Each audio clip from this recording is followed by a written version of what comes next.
There we go. I'm doing a recap. So when we started, there were a couple doing it as intended, which is very important. When you do those repeat backs, you do the takeaways, you do the dictionary of power, you do the tasks and exercises, it changes your brain. Just hearing things is not enough, or very seldom is enough. Very, very seldom in my experience. When it comes to deep, real personal change, I mean, when you hear stuff and that's it, when you walk away, you say afterwards, well, what did I get out of that? Unless you actually make that effort, if the next day somebody says, well, what was it about? You're going to more or less know, right? But that more or less in a week later, you're like, I don't know. Yeah, it was like about self-improvement stuff, whatever. You'll have a vague idea. A month later, no idea, right? So, but when you do those tasks and exercise and you get to understanding, real deep understanding where you know it, you don't need to remember because you know this innately, and that allows you then to apply it. Yes, because you've demonstrated that you apply it. It's like when you first learned to ride a bicycle, you had everybody giving you all sorts, say, do that. And, they gave you all sorts of instructions, none of them which really actually made a difference, by the way, which is why I always like to use this example of riding a bicycle. The instructions for riding a bicycle are usually terrible. Be sure to balance. It's a stupid instruction. Anyway, that's a different topic. Anyway, but once you learn to ride the bicycle, you don't have to remember those instructions. The next time you get on the bicycle, you just ride it because you know it, right?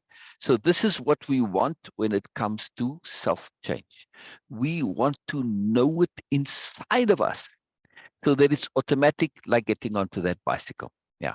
So just while I mentioned that bicycle, sorry, I can't leave things unresolved. The secret to riding a bicycle, if you ever want to give somebody instructions, is get up to minimum speed.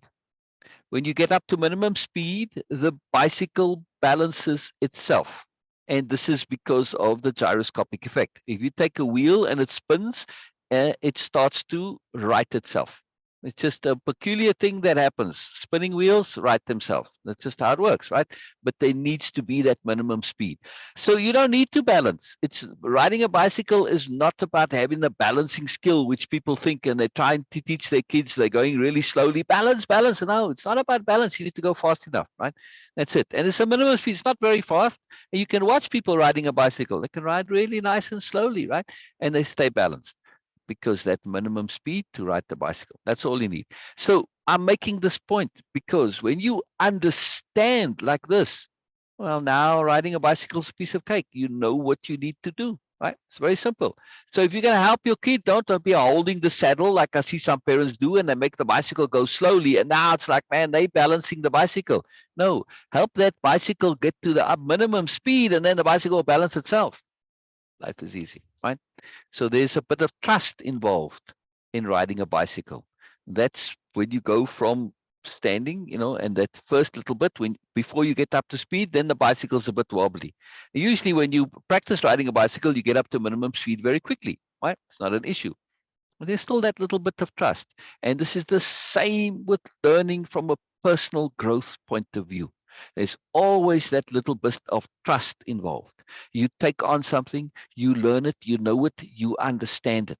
Now you've got to go and apply it, because without application, as you've heard me say probably every single episode of this, without application, it's all meaningless. You don't do it, all meaningless. So you have that bit of trust to say, okay, I get it, I understand it, but I trust that it's going to work, and you go and apply it. And then you see it works, right? Once you've applied it, once you've self-proven to yourself that it works, then you don't really need the trust, right? Because when you get on a bicycle now, if you ride bicycle regularly, there's not that element of trust involved. You know you can do it, you do it. It's as simple as that, right? Now, if you haven't ridden a bicycle for a long time, then you get on, and there might be a little bit, I'm confident I could ride a bicycle, even though I haven't ridden one for, never mind. Let's just say, a fair amount of time. We won't say exactly how long. No, I'm just having a bit of fun. But yeah, I mean, I do feel though, even though I haven't ridden a bicycle for ages, I do feel I will be able to. Well, anyway, all right. So this is very important to have this real understanding. It's very, very, very essentially important and key, right? And know that you can. This is a big deal. It's a very, very important and very big deal. Brilliant. Now, when we get to this, now we say, oh, how do we get to this understanding? How do we get to understanding that sticks with us? This is our topic today. What is our topic? Normally, I have somebody here that I can grill and see if they've been paying attention. Well, imaginary person. Bina, what's our topic today, please? Can you type it there? No? Maybe? Okay. Our topic is pertinence, relevance, and all important emphasis, right? Why is this so crucial? Well, let's see. Let's see why this is so crucial and important. Let's see. Let's see.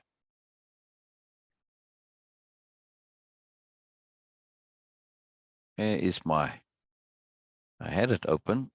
Oh, there we go. There we go.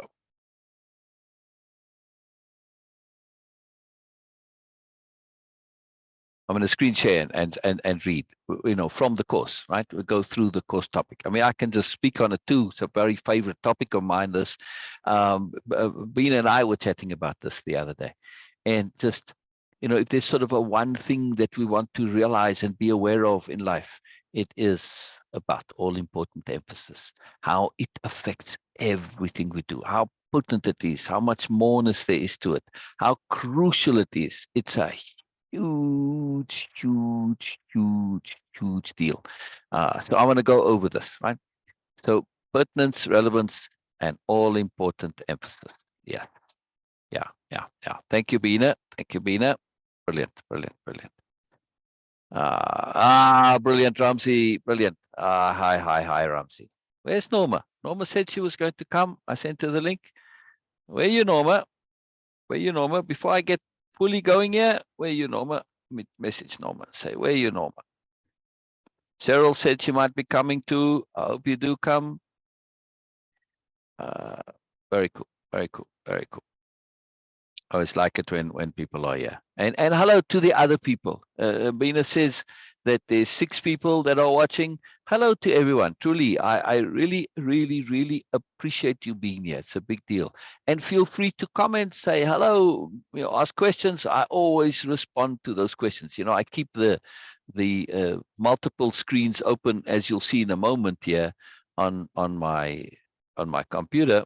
I have a nice big screen exactly for that reason, which allows me to see everything going on.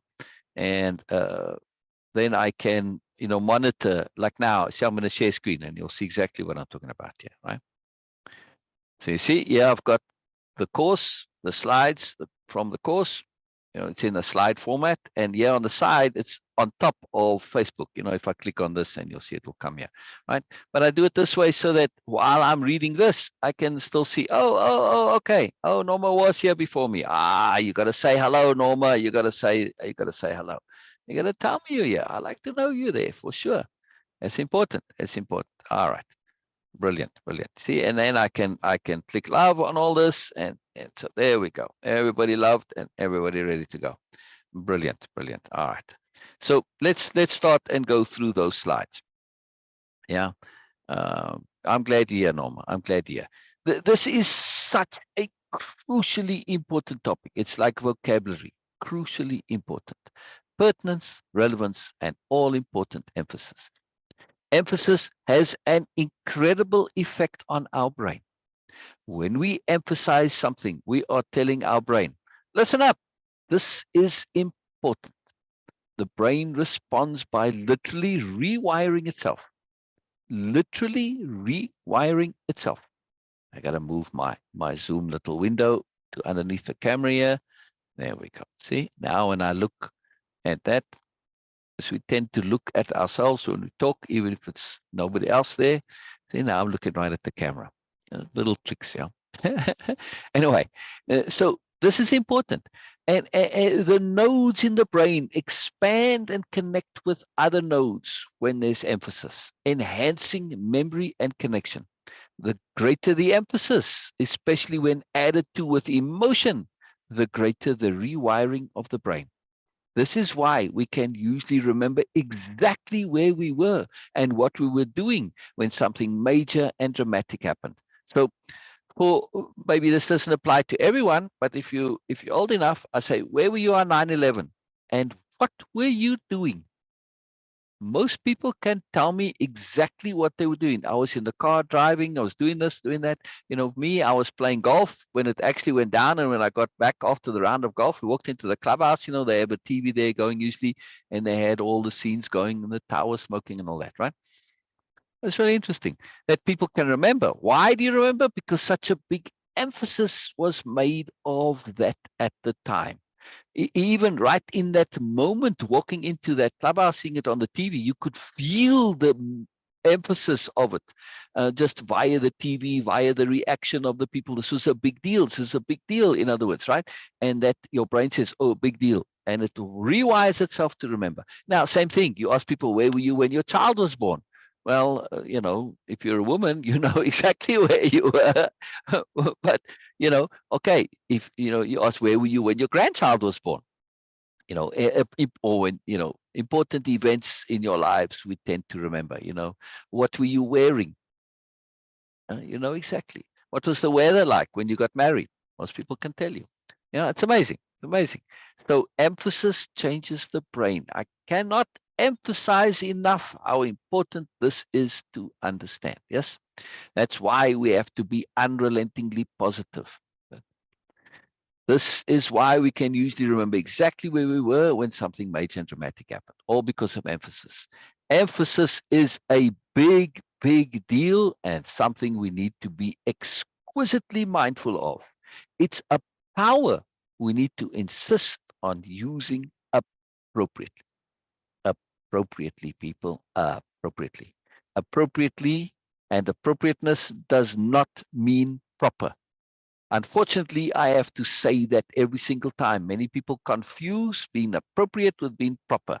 No, proper is something that somebody else thinks is appropriate in a specific circumstance, like your proper dress and attire. Well, that's somebody's rules of life. Appropriateness is none of that. Right? Appropriateness depends on what it is you're trying to do and the context that you're trying to do it in. For instance, if I'm trying to be a hooligan, if this is my intent, this is my goal, right? This is my agenda, to be a hooligan, then it's appropriate for me to, like, okay, so I go to a wedding and I dress, I don't know, I put on my gangster outfit or something, right? See, I don't wear the proper things because my intent is to be a hooligan, so I wear what's not proper, which makes me appropriate. See? Appropriate depends on what you're trying to do. So understand appropriateness, yes? And it also depends on the context. Now, if I was trying to be a hooligan and I went to a gang meeting and I went in my gang clothes, well, okay. Yeah, I'm not going to succeed in being disruptive, at least in my attire, yeah, from looking to be disruptive. See? So it all depends on the context, depends on what you're trying to do. Very important to understand appropriateness. Very, very important.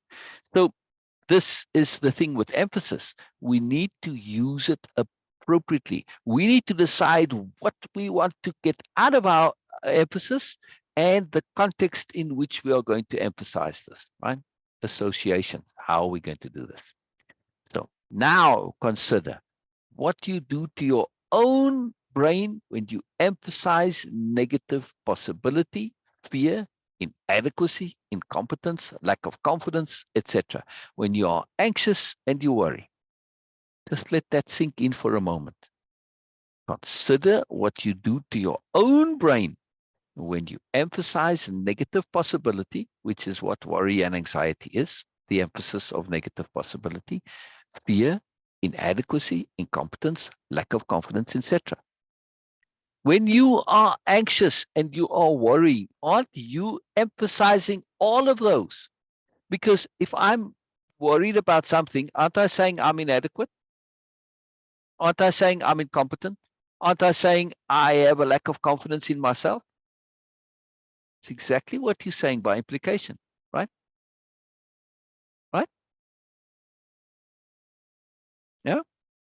Anybody got any comments on this? Keen to hear. Keen to hear. In other words, you're training your brain to believe the worst will happen and that you won't be able to deal with what might happen, right? This is what you're telling your brain. I'm expecting the worst to happen and I can't deal with the worst. That's why I'm anxious and worried. I mean, if you know something is going to happen that's not fun or not pleasant and you can deal with it, okay. Okay, well, I may give an example. Somebody's going to come and complain at you, right? They're going to moan and complain and wail and fuss and stress and bother and, have a big tantrum. Oh my God, oh, I don't want that. Well, what if it's your 2-year-old? See, now you can deal with it. Well, what's the difference in a 2-year-old and a 40-year-old that's coming and complaining and moaning? They're both acting like a 2-year-old. If you can deal with the 2-year-old, why can't you deal with the 40-year-old? But somehow the 40-year-old is a big deal. See my point? When I first made that suggestion, so, well, that's not a simple thing. So it's like, wow, that's a big deal. But when I said 2-year-old, oh, well, then it became nothing. Yeah. So I'm trying to make the point, though, that when we have this expectation, one, we can deal with it and it's not a problem. The other one, with the stress and the fear, we think we can't deal with it, right? And only because we think we can't deal with it does it become a worry and a stress and anxiety. Now, because we don't trust ourselves, right? We feel we're inadequate or incompetent. Just because you don't know how to deal with things exactly and precisely doesn't make you inadequate or incompetent. You don't have to know precisely. Some things you can't know ahead of time. You just have to trust that you're going to be able to deal with it, right? You don't know exactly how you're going to deal with a 2-year-old either, do you? But yet you deal with it, right? Exactly. Pavlovian conditioning. Yes, we are very, very conditioned. Yes, Ramsey, we are very, very conditioned, unfortunately. So this is just Pavlovian conditioning is classic conditioning, which is all about association, right? So Pavlov had these dogs in his laboratory, and he had when he fed them, he noticed that they started salivating before the feeding, right? And he said, oh, because they were expecting the feeding. And then I don't know if it was by accident or if he deliberately did this, but he associated a bell at feeding time, right? He wanted to see if this was just a habit thing. Anyway, the long and the short is that he started to ring a bell and then he fed the dogs, right?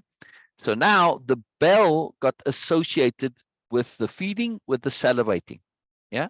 Because the dogs see the food coming, they started salivating. But then once they had all three together, initially it was just him about to give the food. And of course, when you have food coming, we do the same thing. You start salivating, getting ready to eat. But then he added the bell at the same time as he brought the food, right? Then this is the genius of Pavlov and why conditioning stuck. Then he rang the bell without the food. And he observed that the dogs started to salivate because they'd been conditioned through association. This is the key with conditioning. It's always via association. They'd been conditioned through association to associate the bell with getting fed. So the bell meant getting fed and they salivated, even though they didn't have the smell of the food or the sight of the food to stimulate the salivation. The bell, because it was so deeply associated, was enough. It's like, wow, what has the bell got to do with eating? Why would the bell make you salivate, right? I mean, if I just heard a bell now, I'm not going to start salivating, but you bring a pizza underneath my nose, that'd be a different story, see? So the one is not automatically geared towards making your body react in a certain way. However, through association, it can do so. That association, because there was emphasis involved. The emphasis was that they were hungry and smelling this food, right? It rewired their brain to make that bell make them salivate, right? This is a massively important understanding, yes? Bina says survival mechanisms force us to assume the worst so we can prepare ourselves better. Yes, yes, yes. Our underlying survival brain, this one back here, it's called your brain stem, right? It's your primitive brain. It's your survival brain. That brain cannot make even one mistake. Not allowed. I call them the inner bureaucrats because over time they've evolved and they've gotten a bit more sophisticated, right? But back in the day when you were all about survival, you couldn't mess up, right? Because if you mess up, you're dead. It's as simple as that. Yeah. So you better make sure that you get it right. So when we have this to assume the worst, we can prepare for the worst. Now, when we assume the worst and we prepare for the worst, if that was the case, yes, and we only focused on the worst, we would never do anything, and then you die of starvation. Yeah. So if I'm a predator and I'm assuming the worst, well, we're gonna go and take down the wildebeest or something. Well, the wildebeest could stab us with its horns, trample us. The herd could run over us. Well, okay. Well, let's not do that. Oh, okay. Let's go hungry instead. See, it doesn't work. So, but this is what we do as humans. We assume the worst and don't do anything. Not good, right? Yes, we have to assume the worst as a matter of strategic preparation, but still, we need to then be prepared for that if this happens. However, we still need to act. Yeah, just because the worst can happen doesn't mean it will happen. Especially if I prepare, now I'm aware of what the initial steps are which lead to the worst, and I avoid those, and I do the things which lead to the best outcome, right? This is just preparation. This is where being cautious is different to being worried. Yeah, when I'm worrying and being anxious, I'm only focusing on the worst. Being cautious, I focus on the whole range. And being prepared means I really focus on the whole range because now I'm preparing all of my activities to be able to deal with the entire range, and so that I can make the things go the way I want them to go. Yeah. Rather than having just randomly happening. Yeah. So being prepared is a huge deal. Even if you just prepare yourself in your mind, makes a big difference for many things, right? So being prepared is a very, very, very, very big deal. Very, very big deal, because it also emphasizes your brain. You're training your brain to say there are more than one option. Whereas when we worry and we are anxious, we are saying, the worst is going to happen and that's it. One option only. Terrible thinking. Terrible, terrible. It's just inaccurate. And sorry, people that worry, but it's a lie. You're lying to yourself. You don't mean to lie. You're not deliberately lying. But in essence, when you are saying the worst is going to happen, the worst is going to happen, that's just a flat out lie. It's not true. The reason I'm bringing lie into it is because I know some of my dear, wonderful friends that I love dearly, they worry about stuff sometimes, right? And I love you dearly. And I love you dearly because you are also good and honest people. So now I'm deliberately associating worrying with lying. And you say, oh, but I can't lie. I know you can't lie. I know you are honest people, right? And therefore, I'm deliberately associating worrying with lying. You can't lie now. No, you can't worry because it's a lie. Yes, you can say it's a possibility. It's one of many. Yes, you've got to be honest and say, is this worst possibility the only option? No, it's not. Can it happen in a different way? Can it turn out okay? Yes, of course it can, right? You don't know. You don't know which one ahead of time. However, on some things, you can say, what are the probabilities? In the past, when this has happened, well, usually it turns out okay. Why am I worrying then? Yeah, the odds are actually in my favor that it will this time be good again. And this fascinates me with people who worry habitually. They never pay attention to the actual statistical probability of the thing turning out terrible. They just assume that this is a 100% chance it's going to turn out bad. And they never follow up afterwards. Did it actually turn out the way you thought it was going to? Well, no. And they don't update. Right? It never does, and they don't update. It's just too fascinating, right? So they end up worrying for nothing. Now, in the earlier part of the course, I went through all the payoffs of why people worry unnecessarily. They think it makes them feel good as good people, right? This is what good people are supposed to do. It shows I care. It let others know I care, which is a little bit of an ego vanity thing sometimes. You're saying, look what a good person I am, right? I'm worrying about stuff. Well, it's all false logic, and it's very short-sighted, limited logic. Yes, it's not quite ideal, but nonetheless, when we understand this, it helps a lot, right? This is what I am making the effort to share and communicate in these lives is understanding how this works. When we understand, then, like I said, when, like with a bicycle, when I understand, I can do, yeah, and I don't have to remember. When we understand, we can do without needing to remember. This is a huge difference, right? And of course, when that understanding is cemented into place through application, through doing, like when you actually get on the bicycle and do it, your body now knows this, yes?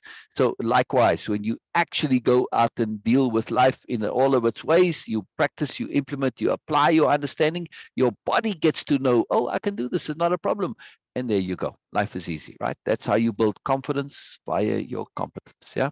It's not a problem. And even if you mess up, that doesn't matter.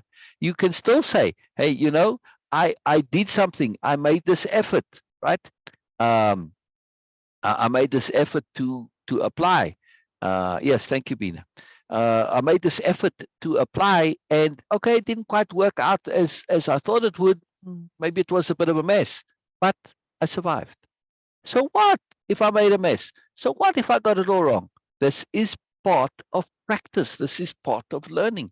If you pick up a violin, right, go and try it.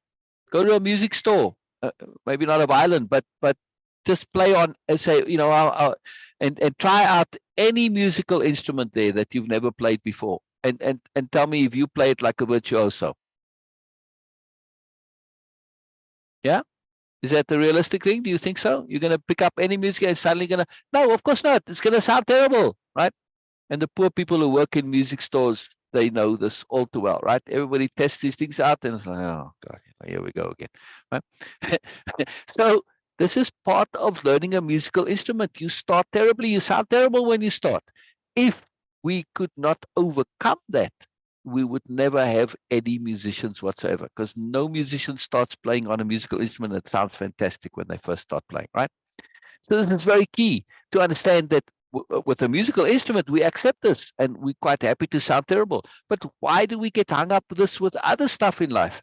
This is part of capital P practice, accepting that the beginning is not ideal. And you deliberately know that it's not going to be ideal and you keep going, right? So basically, capital P practice is deliberately messing up, being wrong deliberately, right? Because when I play that musical instrument, I'm being deliberately wrong. I know this and I keep going because through being wrong, I learn what not to do and then I learn to do how to do it, right? It's part of the learning process, right? Every now and then I play a nice note and it's like, oh, yay, cool. And there you go, right? And so you learn from this. It's very, very, very important, very, very important for the brain to understand. If you overemphasize not doing it right in the beginning, that's, I've seen this so many times, right? And then you don't go anywhere. You just stop learning right there and then. I'll tell you a story about this in a second, about people's giving up because of inappropriate emphasis. Very powerful story, right? Ramsey says, I believe when we are anxious and fearful, we invent 100 scenarios in our head about the worst case scenario. Exactly. While in reality, one outcome can only happen. We multiply negativity by worrying and being anxious for nothing. We should think less of problems and deal with the outcome if the worst happens. Exactly. Just trust that you will be able to deal with the outcome if the worst happens. That's it. I mean, the worst is very seldom as terrible as you think it is. I mean, really, the worst usually is it's just an ego issue. You know, so what if you play a bad note? If you go into a store and you're a very egotistical narcissist and you play this bad note, oh my God, you know, it's now suddenly the end of the world if you're a narcissist and you're all embarrassed and it's like, oh God, it's like terrible. Narcissists can't stand being looking foolish or looking stupid or looking wrong. In their heads, this is like the end of the world, but only to them. Nobody else could care a hoot about this, you know, bad note that you played. You know, they've seen it a dozen times. It's like nothing to them. But now, of course, that you, since you're all embarrassed and you're feeling all awkward, now you're drawing attention to it. Of course, you just make it worse. It's just, you know, narcissism is just an idiotic disease. Really, it's just stupid. So you don't need to do it. You don't need to do it. It's just chill. If you know, like some people come and they have fun playing bad notes, so they laugh and it's a great joy to them. This is wonderful, you know. So it's all in our emphasis, in other words, right? This is a very, very, very big deal. Yeah. Very big deal. Yeah. All right. So let's go back to our slides here. But before we go back and continue with that, I want to tell the story about people giving up too soon. So I had a knife store once upon a time, right? A sword and knife store, and we had hundreds of swords on the wall and all around, and we had thousands of knives, right? And mostly we sell to people using the knives every day in their work. I mean, most of the time for opening boxes, of course, especially in our delivery age. Anyway, so I could open the knives just by flicking my wrist. Yes, and this was a very cool thing to do because if you're one-handed, you can open it. And this was, automatic knives weren't legal. This was in California. They weren't legal there, so everybody wanted to know how to do this, right? And I could show them how to do it. So I'd pop the knife open with a flick of the wrist. That's really cool, man. I'd like to do that. So I can teach you. I can show you. It's very easy, right? Now, the problem with doing this is that you need to think differently. The way people believe it's done, their conception is exactly the opposite of what you actually need to do. Yeah. So I would explain this to people. I said, look, you think you need to go out, but you actually need to go with the pressure in. And that's what pops the blade out. And I would explain the technical thing. Okay. I'd put the knife in there and say, yeah, you give it a try. Right. Of course, it doesn't matter what I just told them. They had their memory, their belief of how it should be done, and they go the wrong way, and nothing happens. Right? What happens next? Yeah. Most of the time, the people would say, "Oh, I can't do it," and they'd be a bit embarrassed, and they give the knife right back to me. Right now, I probably have done this at least 10,000 times. I did because I was in that store for 10 years, right? So I did the math one time, and I would do this dozens of times a day. So I think it works out like I've done this 10,000 times or more, right? So this is not just an anecdotal thing that I'm explaining here of something that happened a few times, right? This is something I've done over and over and over many, many, many times. So when I show the people, they try it this one time, just one time, they can't do it. They give it back, oh, no, I can't do it. And they're all embarrassed. Yeah, well, I'm stubborn a bit. And sometimes I might even be a bit obnoxious, but in a good way. Yes, in a good way. So I would say, no, of course you can. And I would refuse to take the knife back. I said, just give it another couple of times. Just try to do it differently than you did it before. And they'd be a bit awkward. And I'd press them a little bit, right? Okay, I'm the store owner. So they accept a little bit of pressure from me, right? And they try it. And of course, after 2 or 3 goes, and when they change the conception, and I explain to them, you got to do it the opposite of what you're doing, etc. I just re-emphasize what I said before, and they do, oh my God, and they're so happy, and they're so thrilled, and they're so happy that they've now done it. It's amazing. I mean, the shift, right? All it took was literally those 2, 3, 4 times extra, right? Whereas if I'd allowed them to stop, they never would have gotten to that joy. Now, fortunately for them, I didn't allow them to do, and of course, fortunately to me, because now they were excited, and of course, they bought the knife, right? So they put a method to my madness, but I also, at the time, was very curious to see what would happen if I persisted. And initially people thought I was a bit rude even. Of course, they were very happy later on, but I had to overcome that resistance of them thinking that I was rude, right? Emphasis. Yes. I emphasized the important thing. I emphasized it again. I emphasized through action. When they actually did it, they had that physical emphasis. I didn't just stop there. I said, now practice it a couple of times. Do it until you know it. And once they had it, they had it. And then it was done for life, right? So this is absolutely critical to understand that if we emphasize the wrong things, we are going to not get to that joy. Yes. Whereas if you emphasize the fact that I need to learn and emphasize that, well, initially I might not get it right. So bloody what? And I need to keep going until I do. Right. This is a big, big, big deal. This capital P practice, in other words, right? To emphasize appropriately. It is massively important, massively important. I can't emphasize this enough. Like I said, these were thousands of people that I showed how to do this, and then thousands of happy customers. I wonder if maybe there's somebody. Well, it's not a big enough audience, maybe, but maybe someday somebody will say, "Oh, you know what? I was one of those people. Thank you. I can still flick my knife open, right?" And it was a very cool deal. Yes, it was. It's very cool to be able to do. It's very handy, actually. It's not just cool from a cool point of view, but actually really useful ability, right? Because often like when you take a knife out your pocket, you're holding the box in your hand, with the other hand. Well, you need one hand. When you go it, there you go. Life is easy. Yeah, very cool. All right. So this is important. These things make a difference. In other words, this is what I'm trying to say. Right? They're not just for nothing. They actually make a difference. So let's continue and look at our continue with our slides again. Right. So So now consider what you do to your own brain when you emphasize negative possibility, fear, inadequacy, incompetence, lack of confidence, etc. When you're anxious and worried, you're training your brain to believe the worst will happen and that you won't be able to deal with what might happen. Forgetting, of course, that you have dealt with whatever in the past because you're still here. You've survived till now. So what are you worried about? Yeah. You have survived. You were able to deal with life. Yes. So trust that you'll be able to deal with some more. Yes.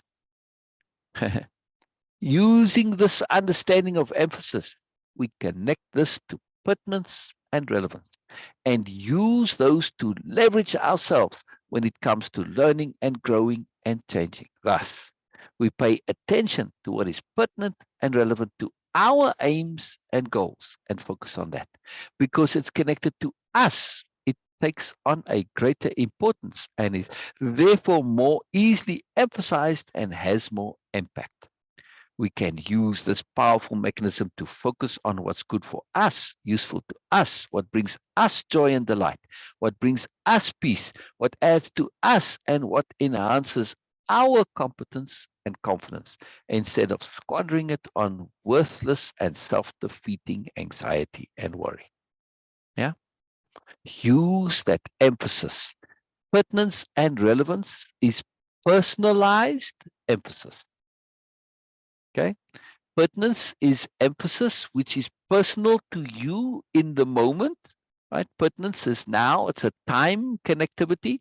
It's saying this is important to me now in time, but important to me. Therefore, pertinence is timely emphasis, and relevance is this applies to me, not necessarily now, but in general, right? In the overall. So relevance is also saying it applies to me. So it's personal emphasis. And pertinence is simply relevance in the moment, in time, right? It's now. So this is both of those, though, pertinence and relevance, are saying this is emphasis that's personal to me. Yes. Like, for instance, there could be a thing on there's a coming war and this, whatever. Okay, yes, a war is important, but it's not, well, the war's going to be fought overseas. I'm too old to go and fight, whatever. It's not really going to make a difference in my life. Yes, I don't want to see the world, but it doesn't have a pertinence and a relevance to me specifically in my individual thing.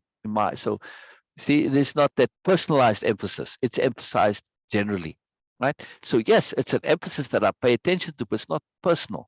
But when it's pertinent and relevant to me, now I really pay attention, right? I mean, if I am in an age where I might need to go and fight, well, I better be paying attention to this, yeah? See? Pertinence and relevance, it changes stuff. It adds to the emphasis. It leverages the emphasis. So when we understand this, we now want to use pertinence and relevance to train our brain. How does this affect me? Make it personal. Yeah. Then you have extra emphasis into your brain. It's very, very, very powerful, right? Very, very, very powerful. It's really massive, pertinence and relevance. So, yes, Ramsey, that's a good comment there to say leverage, right? We multiply. So this is a very, very important thing. When we leverage, we're using it to better effect. This is what leverage means, right? Without the lever, I can do less. With the lever, I can do more. So when I leverage something, I'm working it to give me that bonus. So I want to work whatever it is to say, how can I leverage this to make it valuable for me? Like this, what I'm saying now, this about emphasis. It's about where you put your attention. As a worry pot, as an anxious person, you're putting your attention on the worst possible outcome. That is important, like Bina pointed out. Yes, it's important from a survival point of view. You need to say, what's the worst that can happen? And say, well, okay, if the worst happens, so what? You know, what's the worst that can happen when I pick up this trumpet and try to play it in the music store? I can make a horrible sound. Yeah, so what? It's not like they haven't heard it before. And so what? Even if they haven't, so what? See, the worst that can happen is so often we believe it's terrible, but it's really like a so what? Now, for the narcissist, of course, making a ugly, terrible sound, this is a big deal. Oh my God, I'm going to look stupid. I'm going to look foolish. But that's only for a narcissist. Now, unless you're a narcissist, you say, well, so what? You made a sound that doesn't sound right. What did you expect? It's like, duh, like big deal. It's not a big deal. Of course, for the narcissist, it's a big deal. All depends on the emphasis, you see. For the narcissist, they overemphasize stuff like this. And this is it. If we don't care about, making bad sounds, well, we're not even going to feel foolish because it's not an issue for us. It's just a bad sound. That's it. End of story. It's not an issue, right? All about the emphasis. Make it personal. Figure it out. Yeah, connect to it. So we're getting to the next topic here. So I'll save that for next week, right? I want to just end on this pertinence, relevance, and all important emphasis. I didn't realize that it was only that too, but it's just so much in there's 2 slides, but man, they're 2 very, very, very, very fully packed slides. Very, very, very potent. Yeah. So if we go back over this, we want to understand why emphasis is important. Yes. And also understand that emphasis can be linked to associations, like with Pavlov and the dogs, right? So when you realize this, you can say, I can associate something and say, I can connect it, in other words, to what is pertinent and relevant to me. I don't have to have some random thing like the bell. I can say, this is stuff I want to know. Why? Because, well, emphasis. Oh, this is going to help me pass my exams. Appropriate emphasis. Yes. If you see what you learn and what you need to remember, and you connect it to the emphasis that, hey, I want to get my degree, well, now you have this, it's important, and you say it's important, you keep connecting it, and therefore you remember it a bit easier. Yes. So we can use emphasis to remember. And also, this is why we remember key points. It's easier to emphasize the overview, the key point, the title, and then have the rest come with it. See, make it pertinent and relevant to you. Anyway, many ways to use emphasis, but in particular, connected to that which is personal to you. And then you have that pertinence and relevance. And when we have pertinence and relevance, we really sit up and listen. Like, I don't have any, if I had somebody on the show here with me, I'd ask them, what's going on in your life right now? What are you dealing with right now? What do you need to take care of? Well, I have this pain in my lower back. See, oh, pertinent and relevant, right? Oh, well, now we start talking about that.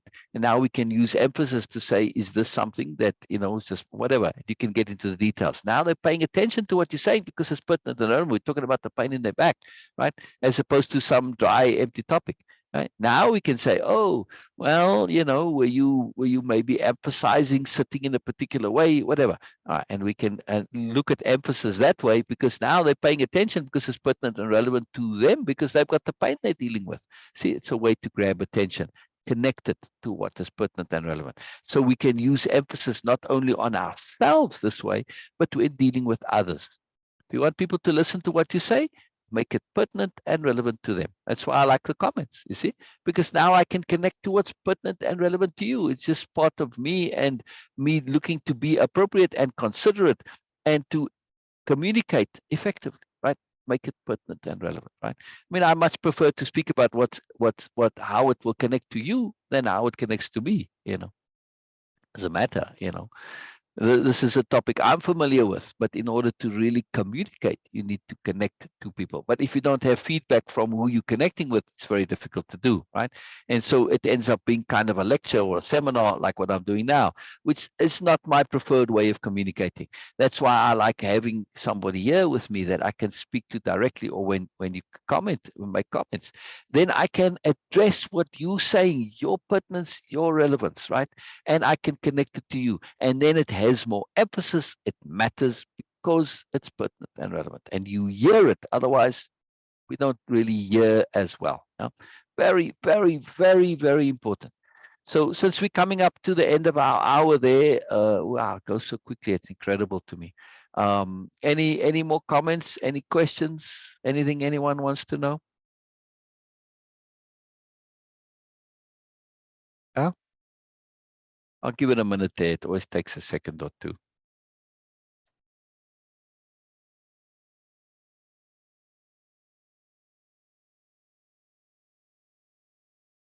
Just respond to a message.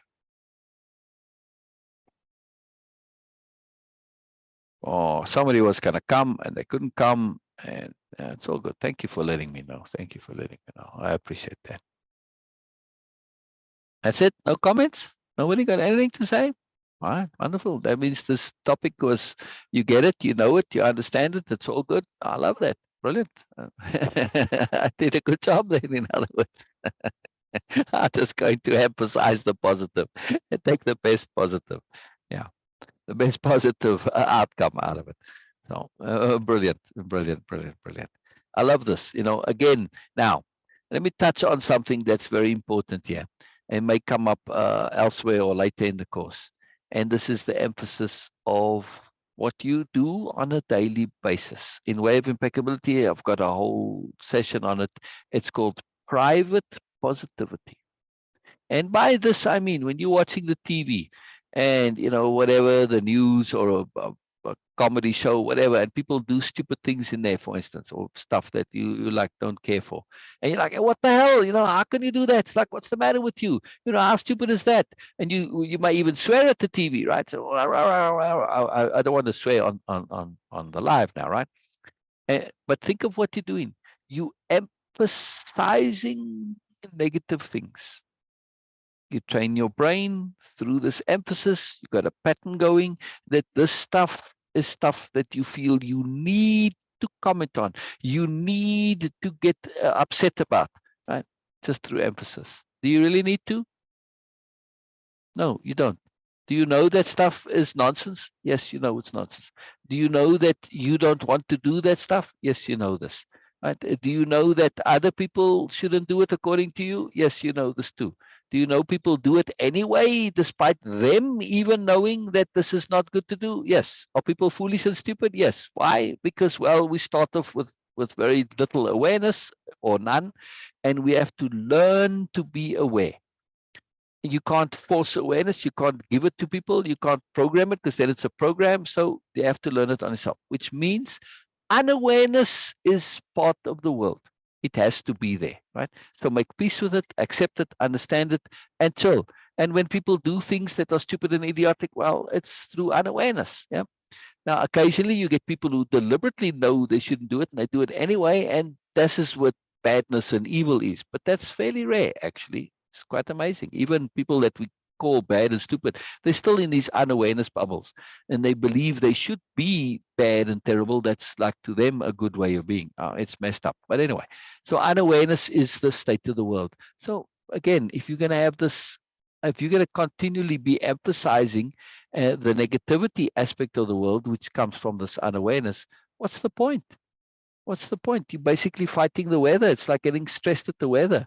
It's foolish. It doesn't change the weather. It doesn't make your life any better. It doesn't help you, except makes you just grumble and miserable and moan. Right? So change the behavior. Start in this practice of your private positivity. Start emphasizing what's good in the world, what's magic in the world, what's awesome in the world, what's powerful, what's learning, what brings you awareness, what brings you moreness, etc., etc., etc. Right? Develop this habit of unrelenting positivity. Now, unrelenting positivity doesn't mean that you're oblivious to the negativity. No, that's naivety. You don't want to be. I'm not advocating naivety. I'm simply saying I know there's unawareness. I know there's crap and nonsense in the world. I don't need to emphasize it. Yes. I don't need to emphasize it at all. I'm acutely aware of all the nincompoopery in the world because I'm a champion nincompoop myself. See, I'm acutely aware of it. So I don't need to emphasize it. So when you're alone, pay attention to what you are emphasizing because you're training your brain. Yes, be aware. Be aware that you are actually making a difference to yourself with how you react when you're alone. I cannot emphasize this enough. It's a very, very big deal. Start looking at your patterns of behavior when you're alone. Then it will come on because that's also preparation for how you deal with things in general. Now, if you're used to cursing at stupidity on TV and you're at work and somebody acts stupidly, well, if you're not careful, you may end up doing the same thing. But of course, you can't be swearing and cursing and doing the same thing at work as you do with the TV. So you have to suppress this, which now adds extra stress because now you're not behaving naturally. You're not You have to change your behavior to adapt to the circumstance. See, you've trained yourself to behave one way at home, and now you're behaving a different way, which makes you a bit false and phony, which adds even extra stress to things. Right? So brilliant. Here comes Janet, which means time for us to go. So this is just too wonderful. That's too wonderful. That's too wonderful. So wonderful, wonderful, wonderful. I love this. All right. So right on that note, please pay attention to how you are emphasizing things for yourself in your private self, right? So develop this habit of private positivity. Brilliant, brilliant, brilliant, brilliant. All right.